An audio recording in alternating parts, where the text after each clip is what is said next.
আসসালামু আলাইকুম প্রিয় ভাই ও বোনেরা, আউটসোর্সিং চ্যানেলে আপনাদেরকে স্বাগতম। আজকের ভিডিওটা কি নিয়ে হচ্ছে সবাই তো আশা করি টাইটেল অ্যান্ড থাম্বনেল দেখে বুঝে গেছেন।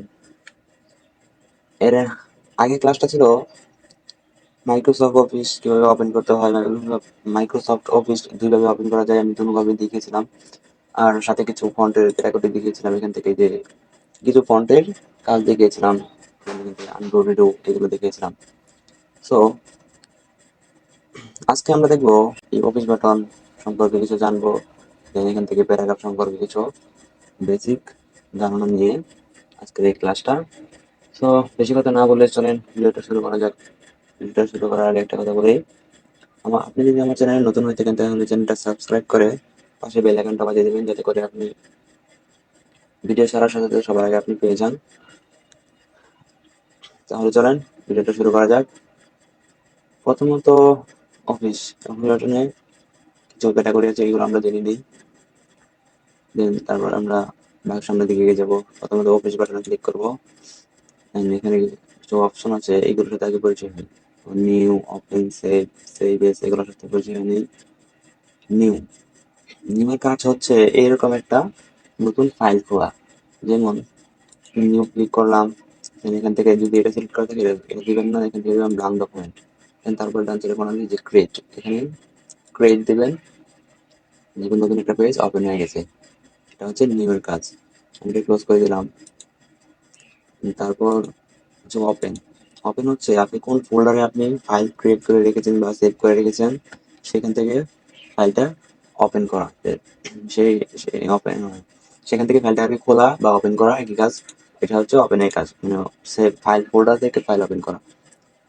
তারপর হচ্ছে সেভ।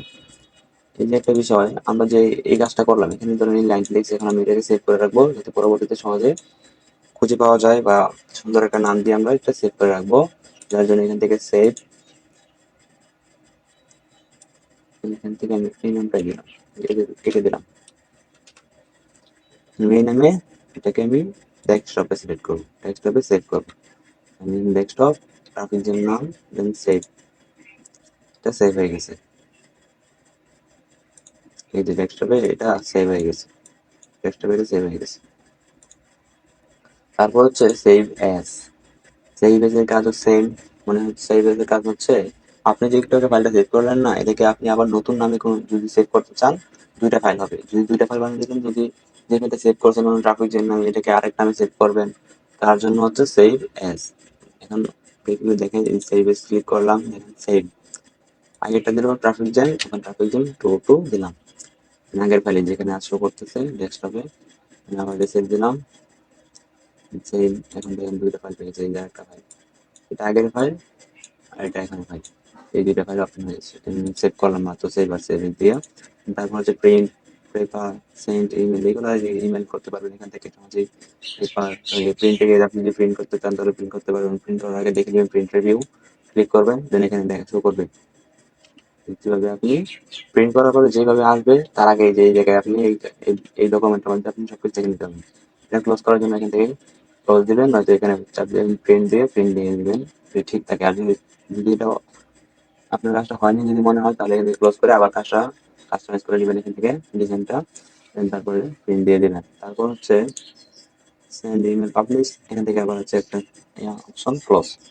ক্লোজ মানে হচ্ছে পুরো ডকুমেন্টটা ক্লোজ হয়ে যাবে, ক্লোজ হয়ে যাবে। এখন এখানে শুধু দুইটা অপশন থাকবে, ওপেন আর নিউ।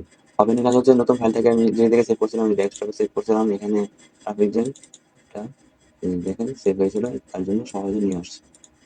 তো গেল অফিস বাটন। অফিস বাটনের কাজ আমরা মোটামুটি বুঝতে পারছি। তাহলে আমি সামনের দিকে যাই। সামনে হচ্ছে প্যারাগ্রাফ, এটা সরি প্যারাগ্রাফে আছে ফার্স্টে পাবেন এখান থেকে লাইনটা শুরু করবেন। শুধু এখানে এর উপর লাইন রাখলাম, এটাকে বোল্ড দিয়ে দিলাম, রেড কালার।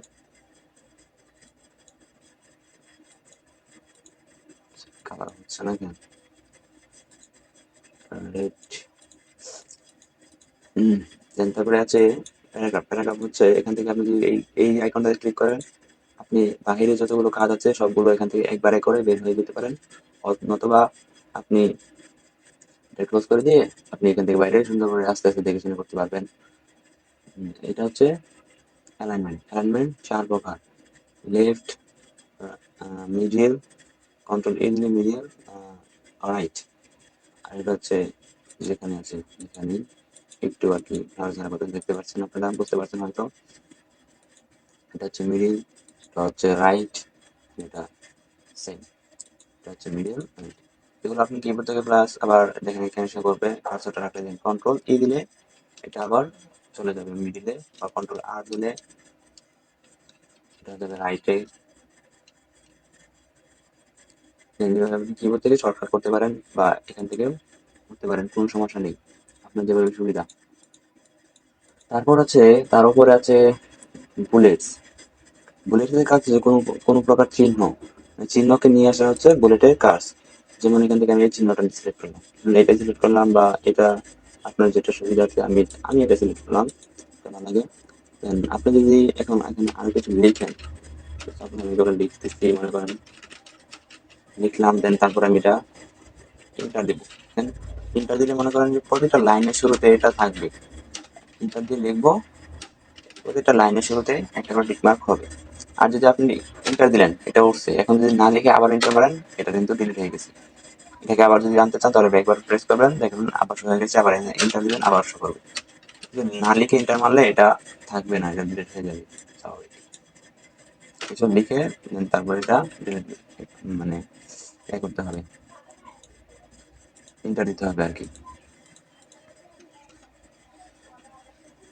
তারপর হচ্ছে নাম্বারিং।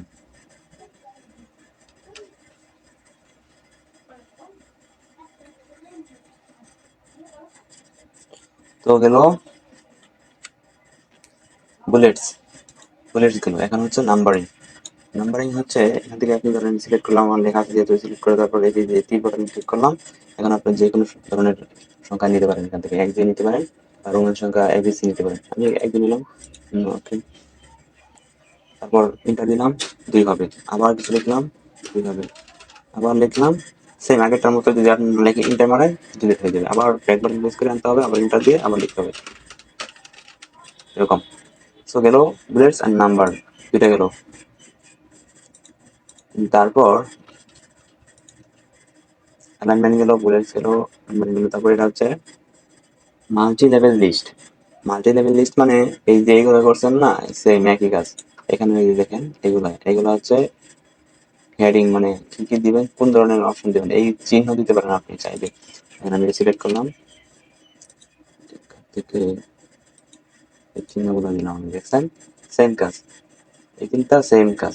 কন্ট্রোল দিয়ে সিলেক্ট করলাম, আমি আবার এটা উঠে দিলাম। তো গেল এই মাল্টি লেভেল লিস্ট অ্যালাইনমেন্ট গুলো। এখানে আছে কি, এই যে একটা জায়গা, এটা হচ্ছে খুব গুরুত্বপূর্ণ একটা জিনিস যা আপনার জন্য টাইপিং এর ক্ষেত্রে অনেক কাজে লাগবে। এটা হচ্ছে লাইন স্পেসিং, মানে এই যে লাইনটা থেকে এই লাইনের তার দূরত্ব কতটুকু রাখবেন সেটা নির্ধারণ করা হয় এটা দিয়ে। দেন এখানে হচ্ছে 1.15, তো আমি এখান থেকে এটাকে 1.0 করে দিলাম, দেখেন লাইনটা একটু ছোট হয়ে গেছে। এখন যদি আমি এটাকে 3.5 করে, দেখেন কতটা বড় হয়ে গেছে। আপনি চাইলে আপনার মন মতো এটাকে যত খুশি তত দিয়ে নিতে পারবেন এইখান থেকে। এইখানে তীর বাটন,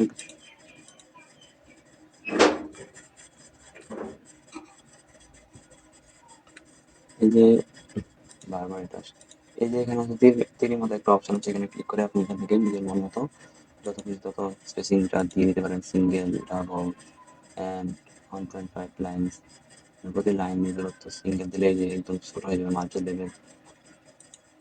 বা আপনি এখানে লিখে দিতে পারেন, এখানে লিখবেন। সো এখানে মাল্টি লেভেল, মাল্টি টুল আসছে, এখানে আরো বড় করবেন, আরো হবে। এই যে জায়গাটা দেখাচ্ছে কিরকম হবে, জিরো করে দিলাম, এখানে আমি সিঙ্গেল দিলাম, দেন ওকে। সরি, সিলেক্ট করা ছিল না তার জন্য কিছু হয়নি। তো এখান থেকে করবেন সুবিধার্থে 1.50 ছিল, তাই দিয়ে দিলাম। বা এখান থেকে আপনি এখান থেকে রিমুভ স্পেস, আপনার কোনো রিমুভ থাকবে না, দেখেন লাইনের মধ্যে কোনো ফাঁকা জায়গা থাকবে না, এটা দিয়ে দিলেন সবার লাস্টে। লেখা তো চলে গেছে, আবার দিয়ে নিই।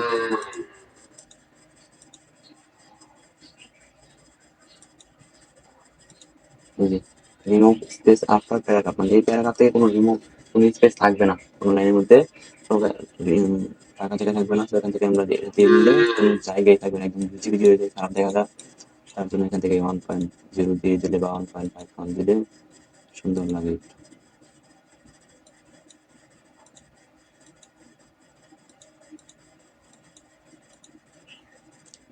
তো এই ছিল। আর এটা হচ্ছে, এটা গেল লাইন স্পেসিং, এটা হচ্ছে শেডিং। গাইস, আজকে ভিডিওটা হয়তো একটু লম্বা হচ্ছে, যার জন্য কিছু মনে করবেন না। ভিডিওটা অনেক কাজের বা হেল্পফুল হবে আপনাদের জন্য, তার জন্য মনোযোগ দিয়ে দেখবেন, অনেক কাজে দিবে। ভিডিওটা মনোযোগ দিয়ে দেখবেন, যার অনেক লম্বা হলেও একটু কষ্ট করে দেখেন, আপনাদের জন্যই তো আমার কষ্ট করা হচ্ছে। সো দেখে দেখেন। এটা হচ্ছে লাইন শেডিং, মানে কালার, গ্রিন কালার। এই যে একটা লাইন, মনে করেন কার্সারটা যে জায়গায় রাখবেন, যে জায়গায় যে কালার করতে চান, তাহলে এটা দিয়ে দিবেন। যে জায়গায় শুধু একটা লাইন কালার করতে থাকেন, সেই জায়গায় কার্সর রেখে দেন, এখান থেকে আবার কালার সিলেক্ট করবেন, তাহলে কালার দেবে। যদি চান যে আপনি সবটুকু করবেন, তাহলে সবটুকু সিলেক্ট করে এখান থেকে এভাবে কালার দিয়ে নেবেন, যত যে কালার মন চায় সেটা দিয়ে নেবেন, আপনাদের ইচ্ছা। হালকা রাখবেন, এটা রাখলাম হালকা একটু ইয়ে রাখলাম। যে জায়গায় তবু লেখা আছে সেই জায়গায় টুকুই কালার হয়েছে। এটাকে আবার হোয়াইট কালার করে দিলাম। তারপর আছে বর্ডার। বর্ডারের কাজটা পরে আসবে, সামনে ইনশাল্লাহ ইনসার্টে গেলে বর্ডারের কাজ আমরা পেয়ে যাবো। So, আজকে ভিডিওটি সবাই অনেক ভালো থাকবেন। ভিডিওটা যদি আপনাদের বিন্দুমাত্র উপকারে আসে, তাহলে একটা লাইক এনে আমার চ্যানেলটা সাবস্ক্রাইব করে পাশে বেল আইকনটা বাজিয়ে দিবেন, যাতে করে পরবর্তী ভিডিওগুলো আপনাদের সবার আগে পৌঁছে যায়। সো এই পর্যন্ত সবাই অনেক ভালো থাকবেন। আসসালামু আলাইকুম, আল্লাহ হাফেজ।